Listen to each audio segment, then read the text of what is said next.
एक वचन और पढ़ेंगे, 2 कोरिन्थियों 11 उसके 7 से 10। ये मैंने पिछले हफ्ते उसके कनेक्शन में आपको थोड़ा सा बताना चाहूंगी। आज का वचन, क्या इसमें मैंने कुछ पाप किया कि मैंने तुम्हें परमेश्वर का सुसमाचार सेंत में सुनाया और अपने आप को नीचा किया कि तुम ऊंचे हो जाओ। ये चीज पौलुस बोल रहा है कुरिन्थ की कलीसिया को कि मैंने फ्री में तुम्हारे साथ परमेश्वर का वचन बांट दिया। क्या मैंने कुछ गलत किया कि मैं छोटा हो गया कि तुम बढ़ जाओ, कि मैं हलीम हो गया ताकि तुम परमेश्वर के पीछे चलने लगो? मैंने अन्य कलीसियाओं को लूटा, अर्थात मैंने उनसे मजदूरी ली ताकि तुम्हारी सेवा करूं। और जब मैं तुम्हारे साथ था और मुझे घटी हुई तो मैंने किसी पर भार नहीं डाला, क्योंकि भाइयों ने मकुदुनिया से आकर मेरी घटी को पूरा किया और मैंने हर बात में अपने आप को तुम पर भार बनने से रोका और रोके रहूंगा। यहां पे पौलुस कहता है कि मैंने तुम्हारे साथ परमेश्वर का जो वचन है फ्री में बांटा। मैं कम हो गया ताकि तुम बढ़ पाओ। उस समय पर भी जब पौलुस ने फ्री में लोगों के लिए प्रार्थना कर रहा था, फ्री में वचन बांट रहा था, उस समय पर भी लोगों ने पौलुस को नीचा समझा। आज भी कई बार जब हम कोई नए लोग आते हैं, उनके लिए प्रेयर करते हैं, उनको लगता है ये मेरे लिए इसलिए प्रेयर करना चाहता है, ये चर्च में शायद इसलिए जोड़ रहा है, पीछे से पैसे मिलते होंगे, जो कि कई जगहों पे होता है। इतने बपतिस्मे तो इतने हजार, इतने लोग चर्च में तो इतने हजार, मगर अभी तक हमारा उनके साथ कोई कनेक्शन हुआ नहीं है और करेंगे भी नहीं। हम परमेश्वर के वजह से फ्री में बांटते हैं, किसी के ऊपर भार नहीं बनते हैं। आगे पौलुस क्या कहता है? यदि मसीह की सच्चाई मुझ में है तो अख्या देश में कोई मुझे इस घमंड से न रोकेगा। क्यों? क्या इसलिए कि मैंने तुमसे प्रेम नहीं रखता? परमेश्वर यह जानता है कि मैं प्रेम रखता हूं। हम एक दृष्टांत में जाएंगे,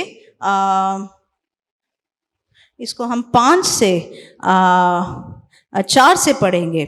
यदि कोई तुम्हारे पास आकर किसी दूसरे यीशु का प्रचार करे जिसका प्रचार हमने नहीं किया, या और कोई आत्मा तुम्हें मिले जो पहले न मिला था, और कोई सुसमाचार सुनाए जिससे तुमने पहले से न माना था, तो तुम उसे सह लेते हो। मैं तो समझता हूं कि मैंने किसी बात में बड़े से बड़े प्रेरितों से कम नहीं। यदि मैं व्यक्तित्व में अनाड़ी हूं तो भी ज्ञान में नहीं। हमने इसको हर बात में सब प्रकार में तुम्हारे लिए प्रकट किया। ये जो 5वीं आयत में लिखा है, मैं तो समझता हूं कि मैं किसी बात में बड़े से बड़े प्रेरितों से कम नहीं। इंग्लिश में ये जो वर्ड है बड़े से बड़े प्रेरित, ये इंग्लिश में ऐसा लिखा है सुपर अपोस्टल्स। मैं किसी सुपर अपोस्टल से कम नहीं।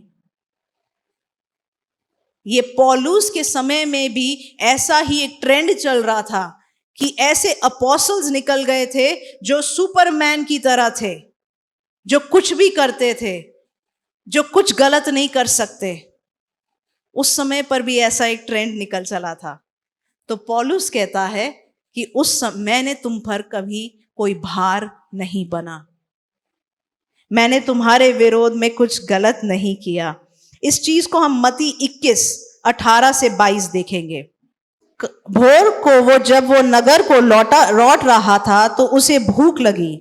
सड़क के किनारे अंजीर का एक पेड़ देखकर वो उसके पास गया और पत्तों को छोड़ उसमें कुछ न पाकर उससे कहा, अब से तुमसे फिर कभी फल न लेंगे। और अंजीर का पेड़ तुरंत सूख गया। यह देखकर चेलों को अचंभा हुआ और उन्होंने कहा, ये अंजीर का पेड़ तुरंत कैसे सूख गया? यीशु ने उनको उत्तर दिया, मैं तुमसे सच कहता हूँ, यदि तुम विश्वास रखो और संदेह न करो तो न केवल ये करोगे जो उस अंजीर के पेड़ के से साथ किया गया, परंतु यदि इस पहाड़ से भी कहोगे उखड़ जा और समुद्र में जा पड़ तो यह जाएगा। अगर आप देखें, जो परमेश्वर अनुग्रह का परमेश्वर है, जो परमेश्वर कहता है तेरे पापों को मैं माफ करूंगा, मगर वहीं पर वो परमेश्वर अंजीर के पेड़ को श्राप देता है। ये अंजीर का पेड़ क्या दर्शाता है? ये अंजीर का पेड़ उन प्रचारकों को, उन रिलीजियस लीडर्स को दर्शाता है जिनके पेड़ पत्ते हरे भरे हैं मगर उनमें फल नहीं। इस लाइन को फिर से पढ़िए। 19 में, सड़क के किनारे अंजीर का एक पेड़ देखकर वह उसके पास गया और पत्तों को छोड़ उसमें और कुछ न पाकर उसने कहा, और तू अब से तुझसे फिर कभी फल न लेंगे। जो मैंने आपको पिछले हफ्ते बताया था, ये जो सुपर अपोस्टल्स हैं, इनमें फर्क क्या है? ये दूर से चमकते हुए हरे पेड़ लगते हैं मगर पास में इनके आप जाओ तो फल नहीं है।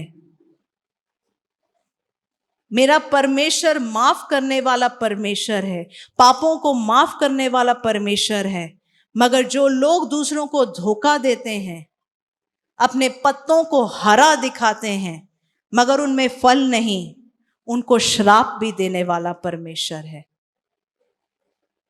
आज हम उस बैलेंस को सीख लें।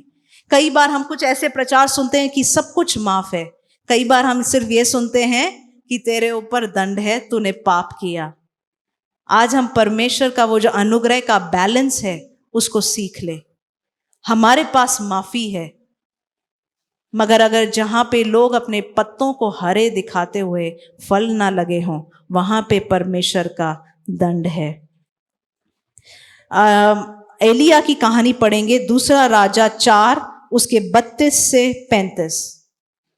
जब एलीशा घर में आया तब क्या देखा कि लड़का मरा हुआ उसकी खाट पर पड़ा है।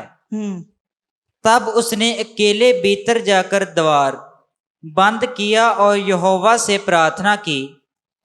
तब वह चढ़कर लड़के पर इस रीति से लेट गया कि अपना मुंह उसके मुंह से और अपनी आंखें उसकी आंखों से और अपने हाथ उसके हाथों से मिला दिए, और वह लड़के पर पसर गया।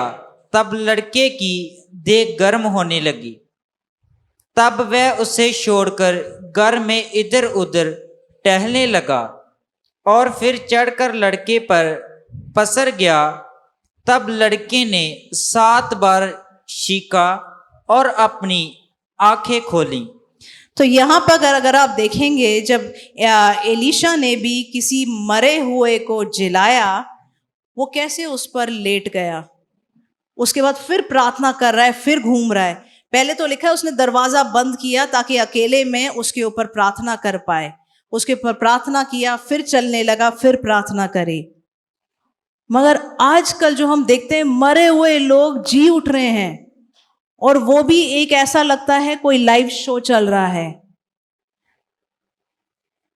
क्या मरे हुए को क्या इंसान या प्रचारक जिलाता है?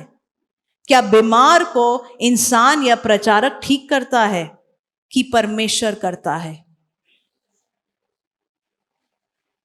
इन लोगों में ऐसा कॉन्फिडेंस है और कोई ये डाउट भी नहीं है, ऐसा लगता भी नहीं है कि परमेश्वर से मांग रहे कि इस आदमी को चंगा कीजिए। ऐसा लगता है वो खुद ही ठीक कर रहे हैं।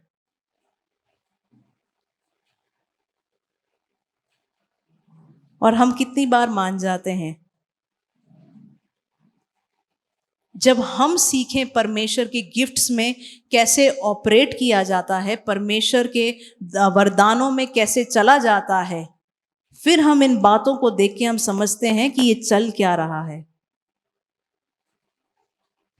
एलीशा जैसा भविष्यवक्ता भी बेचारा, उसकी क्या हालत हुई। मगर यहाँ तो लाइट भी सही आ रही है, मरे हुए के आसपास सब लोग सही से खड़े हैं, सारी एंट्री सब कुछ सही है, और 100% गारंटी है ये जो मरा हुआ है ये जी उठने वाला है। इतना ही गारंटी है तो हर मरे हुए के ऊपर प्रार्थना करो।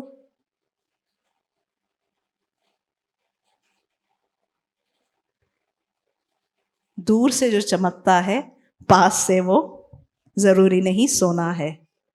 जिस पेड़ के पत्ते बड़े हरे हों, जरूरी नहीं उस पेड़ पे फल हों, और ऐसे पेड़ों को परमेश्वर श्राप देता है।